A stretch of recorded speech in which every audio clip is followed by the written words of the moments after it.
What was it like being around DMX? DMX was dangerous, man. Straight up like that. Whoever don't like it, bring it, nigga. Bring it. I don't. Bring it.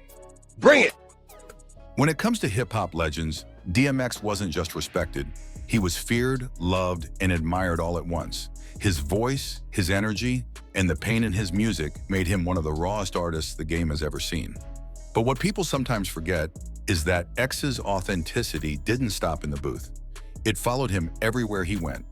And that's why when the LA Crips tried to make DMX check in, thinking he was just another rapper moving through their city, the whole situation backfired in a way nobody expected. Let's break it down. In Los Angeles, especially during the 90s and 2000s, there was a culture of checking in. Out-of-town artists were expected to connect with local gangs, usually the Crips or Bloods, as a way of showing respect, securing protection, and avoiding problems while moving through LA. Some artists saw it as just part of the game, while others resented it, feeling like they were being extorted. For a lot of rappers, it was easier to play along than to risk beef in a city where gangs controlled the streets. But DMX wasn't built like most rappers. By the time he hit LA, he already had a reputation as someone who lived and breathed the same struggle he rapped about. Born and raised in Yonkers, X survived abuse, homelessness, addiction, and endless street battles before he ever got a record deal. His authenticity was never in question, and that's why fans around the world gravitated toward him. So when the LA Crips thought they could press him, they didn't realize they were dealing with a man who had no fear in his heart. According to those who were around at the time, DMX was approached by Crip members who demanded he check in before continuing to move through their neighborhoods and perform in their city. To them, it was business as usual. Rappers check in, they get the green light, everybody moves safely. But DMX didn't fold. Instead, he made it clear he wasn't checking in with anyone. He told them he didn't answer to gangs, he didn't pay for protection, and he wasn't going to let anyone think he was soft just because he was in a different state. This wasn't just bravado. DMX had always moved with the same energy, no matter where he went. He saw himself as a soldier, not just a rapper, and he believed that bending to gang politics would destroy his reputation as someone who stood on his own. For him, checking in wasn't just unnecessary, it was disrespectful. And when he stood his ground against the Crips, refusing to play by their rules, they realized this wasn't a man they could punk or control. What happened next is what turned this story into legend. Instead of escalating into violence, the Crips backed down. Word started spreading that DMX had faced down one of the most feared organizations in Los Angeles and walked away untouched. That story added to his myth. Not only was he one of the hardest rappers in the game lyrically, but he was one of the few who could look gangs dead in the eye and not flinch. And nobody in this nigga crew running behind him to stop this nigga. So I'm like, whoever this nigga is, he official. They ain't want no smoke with this nigga. After that moment with the LA Crips, DMX's reputation on the West Coast shot through the roof. Stories started spreading fast. People in the streets respected the fact that he didn't fold under pressure. In a city where most rappers either checked in or got embarrassed for refusing, DMX became one of the few who stood firm and walked away without consequences. And for the Crips, it backfired. Instead of making DMX look weak or controllable, they ended up adding to his legend. This wasn't surprising if you knew DMX. He didn't just rap about pain, struggle, and survival. He lived it. Growing up in Yonkers, X was always in trouble, battling poverty, addiction, and a dangerous environment. He was in and out of jail before he ever touched a microphone. By the time he made it big in the late 90s, with hits like Rough Riders Anthem and Get At Me Dog, he had already been through things most rappers only fabricated in their rhymes. That's why his authenticity was never questioned. Fans knew every bark, every growl, every verse came from real experiences. So when he faced off with the Crips, it wasn't an act. DMX had always been ready to die for his beliefs. For him, bowing to gang rules in a city that wasn't his wasn't an option. And in the end, the move made him more untouchable. Word spread not only in LA but across the country that DMX was one of the rare rappers who couldn't be pressed.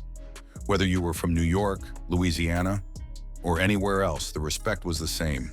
DMX was real to the bone. What makes this story hit harder is how it ties into the larger rap game. Around this time, many rappers faced heavy scrutiny about checking in. Some who refused ended up in violent confrontations. Others paid for protection quietly. But DMX breaking that mold showed that authenticity still meant something. You didn't have to pay for passes if you were genuinely respected as a man and an artist. For the culture, it was proof that DMX wasn't just another celebrity playing tough. He was cut from a different cloth. And the irony? Instead of hating him for standing his ground, many in LA began to respect him more. That's the thing about the streets. Even if you're not from there, they'll salute you if you move with honesty, fearlessness, and consistency. DMX embodied all of that. By refusing to check in, he actually earned the very respect the Crips were trying to force out of him. This incident also added layers to the way fans saw DMX as an artist. His music was already full of raw emotion, spiritual struggle, and street grit. But hearing stories about him facing down gangs in Los Angeles gave every lyric more weight. When he said he was ready for war, people knew he meant it. When he barked on a track, fans understood it wasn't a gimmick, it was his spirit. Think about the climate of the rap industry back then.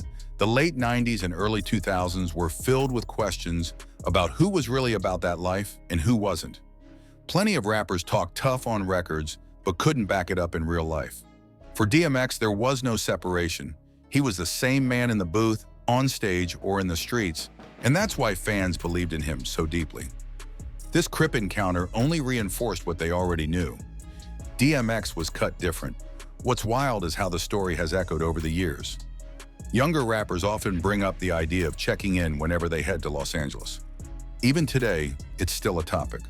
But DMX's story is always mentioned as an example of someone who stood tall. In a world where clout and money often dictate how people move, DMX showed that raw respect can't be bought, it's earned. On top of that, this story revealed something deeper about the dynamic between rappers and gangs. It highlighted the tension between artistry and street politics. Rappers often find themselves walking a tightrope, trying to maintain authenticity while also navigating dangerous environments. But DMX didn't play those games. He wasn't worried about fitting in or appeasing anyone. His life had already been hard enough that intimidation didn't work on him. For the Crips, that realization flipped the script. Instead of breaking him down, they elevated him, and fans loved it. Every time a new interview or story about DMX surfaced, this check-in situation was brought up as proof that X was the real deal. It became part of his mythology, the same way Tupac's wild stories or Biggie's hustler tales define their legacies. For DMX, this moment in LA was another badge of honor. At the end of the day, the LA Crips trying to make DMX check-in became a turning point in how people viewed not just him, but the entire rap game. It was a reminder that authenticity can't be faked, and that fearlessness commands respect in every city. While many rappers carefully navigated politics to avoid issues, DMX stood on principle. And because of that, the situation backfired on the Crips. Instead of embarrassing him, they helped solidify him as one of the most respected rappers to ever touch a mic. This story also speaks to DMX's larger legacy. He wasn't a perfect man. His battles with addiction, arrests, and demons were very public. But that vulnerability is what made him so powerful. He wasn't pretending to be something he wasn't. He was raw, honest, and fearless, no matter the setting. That's why fans connected with him so deeply. He represented both the pain and the strength of the streets. And the LA story only confirmed that DMX's authenticity wasn't just in his music, it was in his life. Even today, years after his passing, fans and artists alike point to stories like this as proof of why DMX was one of one. His presence was larger than life, and his refusal to back down, whether against gangs, industry politics, or his own demons, made him unforgettable. The Crips tried to test him, but instead they added to his legend. So when people talk about DMX as one of the realest to ever do it, this story stands out. It's not just about the music, the sales, or the awards. It's about moments like this, when the pressure was on, when the stakes were high, and when others might have folded, DMX stood firm. He didn't check in, he didn't flinch. He walked away with more respect than he had before. At the end of the day, this whole story just proves why DMX was different. A lot of rappers talk tough in the booth, but when the pressure's real, when the wrong people step up, you see who's built for it and who's not. The LA Crips thought they could test him, thought they could treat him like just another out-of-town rapper moving through their city. But DMX wasn't wired like that. He stood firm. He said he wasn't checking in with nobody, and that energy alone made the situation flip. What was supposed to be intimidation turned into respect. And that's what made DMX one of the most respected names in hip-hop history. He didn't just rap about struggle, pain, and survival. He lived it every single day of his life.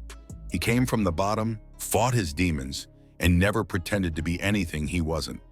That's why fans loved him. That's why the streets loved him. And that's why, even in places where gangs had control, he could walk through and still be respected. Think about it. How many artists could have walked away from a moment like that without folding? Most would have paid up or played along just to avoid smoke. But X wasn't most artists. He knew who he was, and he made everyone else respect it. That's why even now, years after his passing, people still tell stories like this. It's not just about a check-in. It's about authenticity. It's about standing tall no matter what city you're in. It's about being real in a game full of people faking it. DMX didn't need a cosign. He didn't need protection. His aura, his energy, and his fearlessness were the protection. And that's why this story lives on as part of his legend. It shows us exactly who he was. A man who couldn't be bought, couldn't be punked, and couldn't be moved off his principles. So when we look back at DMX, we don't just remember the hits, the platinum albums, or the sold-out tours. We remember the man who barked his truth, who lived without fear, and who demanded respect everywhere he went. The Crips tried to press him, but instead they gave us another story proving that DMX wasn't just one of the greatest rappers. He was one of the realest to ever live.